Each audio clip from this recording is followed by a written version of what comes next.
മാധവിക്കുട്ടി മലയാള ഭാഷയുടെ നീർമാതളപ്പൂവ്.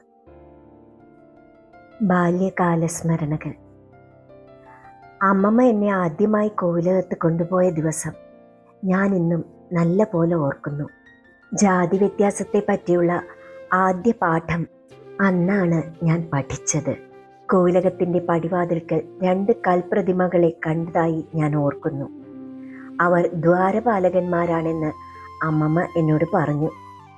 കൽക്കത്തയിൽ പാർക്ക് സ്ട്രീറ്റിൽ എൻ്റെ അച്ഛനമ്മമാർ താമസിച്ചിരുന്ന വീട്ടിൻ്റെ ഗേറ്റിൽ കാണാറുള്ള പാറാവുകാരനെ ഞാൻ സ്നേഹത്തോടെ ഓർത്തു. ജീവനുള്ള ദ്വാരപാലകൻ. എന്നെ കയറ്റുകട്ടിലിൽ തന്നോടൊപ്പം ഇരുത്തി എൻ്റെ ടീച്ചറിനെ പറ്റിയും ആയയെ പറ്റിയും ചോദ്യങ്ങൾ ചോദിക്കാറുള്ള പ്രിയമിത്രം. മാധവിക്കുട്ടിയുടെ ബാല്യകാല സ്മരണകൾ ഇവിടെ തുടങ്ങുന്നു.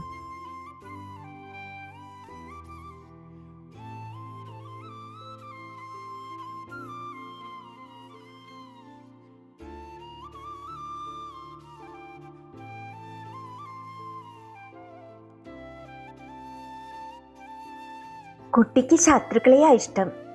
കുട്ടിക്ക് എന്നെ കണ്ടൂടാ. കുട്ടിയെ സ്നേഹിക്കണവരെ കുട്ടിക്ക് കണ്ടൂടാ. എൻ്റെ ദുഃഖം ആരോടാ ഞാൻ പറയാ? കുട്ടിയെ വല്ലവരും വെഞ്ചിമേ കയറ്റി നിർത്തുമ്പോൾ എൻ്റെ ഇടനെഞ്ച് പൊട്ടും. കുട്ടിക്ക് അതിശയുണ്ടോ? ദേവകിയുടെ കണ്ണുനീർ അവളുടെ കവിളിൽ കൂടി ഒഴുകി എൻ്റെ നെറ്റിമേൽ വീണു. എനിക്കും അകാരണമായ ഒരു ദുഃഖം അനുഭവപ്പെട്ടു. ഇതോടെ മാധവിക്കുട്ടിയുടെ ബാല്യകാല സ്മരണകൾ എന്ന പുസ്തകം സമ്പൂർണമാവുന്നു.